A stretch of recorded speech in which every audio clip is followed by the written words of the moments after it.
ஈடு இணையற்ற உயர்ந்ததாக கருதப்படுகிற தங்கத்தையும் வெள்ளியையும் கொண்டு போய் கோவிலுக்குள்ளே சேர்த்துவிட்டு உலகத்தில் கிடைக்காத நிம்மதியை வாங்கி கொண்டு வந்தார்கள் மக்கள். அதனால்தான் தங்கமும் வெள்ளியும் உடைய மையமாக பாதுகாப்பிடமாக கோயில் இருந்தது.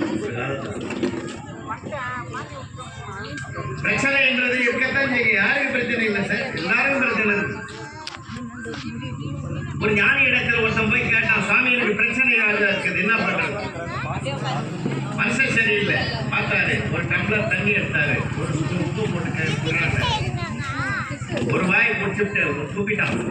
என்ன சாமி ஒரே உப்பு கைக்கு கொண்டு போய் குடிக்க சொல்றேன், சரிவா அப்படி நாங்க கூட்டி போனார். அதே ஒரு ஸ்பூனு உப்பை குளத்துல போட்டாரு, குடி தண்ணீர் குளத்துல.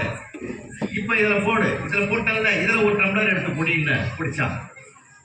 இப்ப எப்படி இருக்குது? சூப்பரா இருக்குது, நல்லா இருக்குது, உப்பே தெரியல.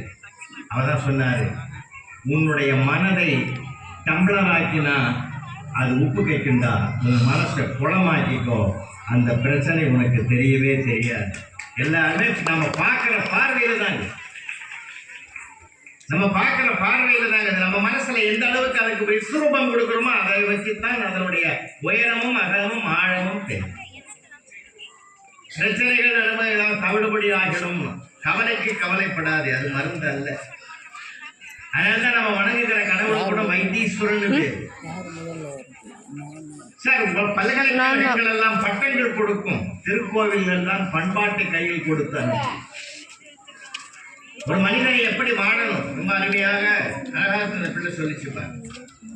கால்களால் நடப்பவர்களுக்கு தான் கால்நடைன்னு பேர், மனதால் நடப்பவனுக்கு தான் மனிதன் என்று பெயர். அவன் மனித தன்மையோடு இருக்கணும், ரொம்ப அந்த ஒரு உயரத்தை தொட வேண்டும். ஆனால் மனிதனுடைய வாழ்க்கைக்கு இன்றைக்கு தேவை, அத்தியாவசிய தேவை என்பது பொருளாதாரம். சொல்ல போனால் வீட்டை தீர்மானிப்பதும் பொருளாதாரம், நாட்டை தீர்மானிப்பதும் பொருளாதாரம். இந்த சொந்த பந்தங்களை மட்டும் நான் கேட்கிறேன், உங்களை பார்த்து ஒரு கேள்வி கேட்கிறேன். மாதம் ஒவ்வொரு கம்பெனியிலையும் ஒவ்வொரு இடத்துலையும் ஒரு கூட்டம் போடுறாங்க. ஒரு சிஇஓ மற்ற மேனேஜர் எம்டி எல்லாத்தையும் ஒன்னா உட்கார வச்சு ஆபீஸ் ஸ்டாஃப்லாம் வச்சு மீட்டிங் போடுறாங்க. இருக்கு இந்த மாசத்தினுடைய வரவு எவ்வளவு, செலவு எவ்வளவு, எந்த உயரத்தை நாம் தொட வேண்டும், எவ்வளவு பேங்க் பேலன்ஸ் கட்டியிருக்கிறோம், எவ்வளவு வட்டி வருது, எவ்வளவு சம்பளம் போச்சு, எவ்வளவு ஷார்டேஜ் சொல்லிட்டு போடுறோமே. மாதம் ஒரு நிர்வாகத்தை நடத்துவதற்கு பொருளாதார சம்பந்தப்பட்ட கூட்டத்தை போடுகிறோமே தவிர ஒரு மாசத்துக்கு எல்லாம் உறவுகளும் ஒன்னா உட்கார வச்சு யார் யாருக்கு என்ன பிரச்சனை இல்லை கேட்கணும். கேட்டு பாருங்களேன், முடியவே முடியாது. ஏன்னா ஒருத்தர் பிரச்சனை ஒரு நாளா ஒன்றா வரும். அதுதான் வீட்டை தீர்மானிப்பது பொருளாதாரம், நாட்டையே தீர்மானிப்பது பொருளாதாரம். பொருளாதார வளர்ச்சியினுடைய உயரத்தை வைத்துத்தான் வல்லரசு என்ற வார்த்தையை உலகத்தால் உச்சரிக்கப்படும் என்றார். நீங்க பணம் வேணாம் அதெல்லாம் வேணாம் அப்படின்லாம் சொல்ல முடியாது. உலக அழிவுக்கு காரணமே ஆசை. பொருளை பத்தி எழுதுறது ஆசை தானே. உலக அழிவிற்கு ஆசை, அதை ஒழிக்க வேண்டும். நான் கேள்வி கேட்டேன் ஸ்கூல் கிளாஸ்ல. புத்தர் எதற்கு ஆசைப்பட்டார்? ஒரு பையன் எழுதுகிறான், ஆசையை ஒழிக்க வேண்டும் என்று ஆசைப்பட்டார். என்ன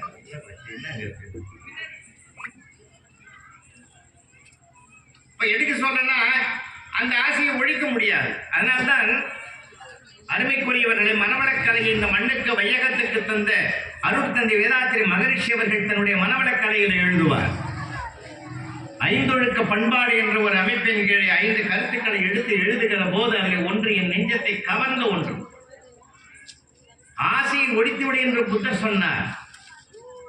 ஆசைப்படுவதை நிறுத்து என்று ஆசா நிகழம் புகழாயனவின் பேசா அனுபூதி பிறந்தது என்று திருப்பூரில் அருணகிரிநாத சுவாமிகளும் பாடி வைத்திருக்கிறார். ஆசை அருமின் ஆசை அருமின் ஈசனோடாயினும் ஆசை அருமின் என்று திருமூலர் பாண்டார். ஆனால் மகரிஷி வேதாத்திரி மகரிஷி சுவாமிகள் என்ன சொன்னார் தெரியுமா? ஆசையை ஒழித்து விடு என்று சொல்லல, ஆசையை சீரமைத்துக் கொள் என்று எழுதினார். அருமையான வார்த்தை, உலகத்தில் யாரும் சொல்லாத வார்த்தை. என் மனிதனை ஆசை இல்லாமல் வாழ முடியாது. ஆசைப்பட்டுதான் வாழவே முடியும்.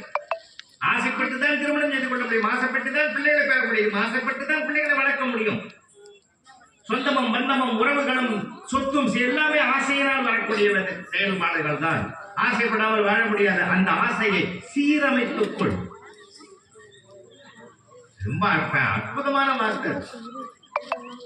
அந்த ஆசையை சீரமைத்துக் கொண்டால் எந்த பிரச்சனையுமே வராது. யாருக்குமே சொந்தமும் வாழும் சொத்தும் சேரும். எனக்கு உரியது எது என்பதை நான் சேகரித்துக் கொள்ளணும். நீங்க நல்ல கவனிங்க. நாளை கூட பாருங்கம்மா, வீட்டுல அரிசி பாத்திரத்துல வச்சிருக்கோம், நம்ம சாதம் வடிக்கிறோம், எடுக்கிற போது ஒண்ணு செஞ்சிடும். எறும்பு பாருங்க, 10 அரிசி அங்க இருந்தாலும் ஒரு அரிசியை மட்டும்தான் அது தூக்கும் போகும். ஏன்? அதனுடைய தேவை அவ்வளவுதான். என் தேவை அவ்வளவுதான், எனக்கு இது போதும் என்று மற்ற 10 அரிசியை சேர்த்து திரட்டின்னு போறது கிடையாது. நமக்கு எறும்பு கற்று தருகிற பாடம். நமக்கு அதே மாதிரி குவித்துக் கொள்ளாமல் எனக்கு தேவை இதுதான் என்று ஒவ்வொரு மனிதனும் அந்த பொருளை சேர்க்க ஆரம்பித்து விட்டால் தான் பல இடங்களில் பிரச்சனைகளே வருது. ஆனா இது சாத்தியமாகுமான்னு தெரியல. இது எல்லாருக்குள்ளேயும் அந்த எண்ணங்கள் வளரும். அதனால ஆசை சீர் அமைப்பு ரொம்ப அருமையான வார்த்தை. ஆனா நீ பணம் இல்லாம இருக்க முடியுமா? அன்னைக்கு ஆரம்பத்துல சொல்லிச்சேன், உங்க காலத்துல கல்யாணம் நடந்தது இல்லையா, அது சொர்க்கத்தில் திருமணம் நிச்சயிக்கப்பட்டது. இப்ப ரொக்கத்தில் திருமணம் நிச்சயிக்கப்படுகிறது. நப்பு பைசா. ஒரு காலத்துல பெண்ணு கல்யாணம் பண்ணும்போது என்ன கேட்டாங்க? ஆட தெரியுமா, ஆட தெரியுமா, சமைக்க தெரியுமா, இது 3 தான் கேட்டாங்க. எங்க அம்மா காலத்துல இதான் கேட்டாங்க. இப்ப என் மக காலத்துல என்ன கேட்கறாங்க? என்ன படித்திருக்குது, என்ன வேலை செய்யுது, எவ்வளவு சம்பாதிக்குது. கேள்வி மாறி போச்சா? காட்சிகள் மாறி போச்சு. ஏன் புறம்பெயர்ந்து வெளிநாடுகளுக்கெல்லாம் போய் கஷ்டப்படுறாங்க? உறவுகளையே துறந்து போறாங்களே நிறைய பேரு. நான் பஹ்ரைன்ல ஒரு 4 நாள் தான் இருந்தேன். பஹ்ரைனுக்கு அடிக்கடி போறேன். பஹ்ரைன்ல 4 நாள் தான் இருந்தேன். ஒரு நாள் நான் வெளியில வந்த போது நான் அழுதிட்டேன். நீங்க இங்க இருக்கிற மாதிரி சுகமான வாழ்க்கை அங்க கிடையாது. ஒரு 2 நிமிஷம் ரூமை விட்டு கார்ல உட்கார்றதுக்குள்ள பாக்கெட்ல அரை பாக்கெட்டு மண் வந்துடும். மணல் காத்திலே கலந்து வருகிற ஒரு காரை கூட நீங்க உருப்படியா பார்க்க முடியாது. அவ்வளவு மண்ணா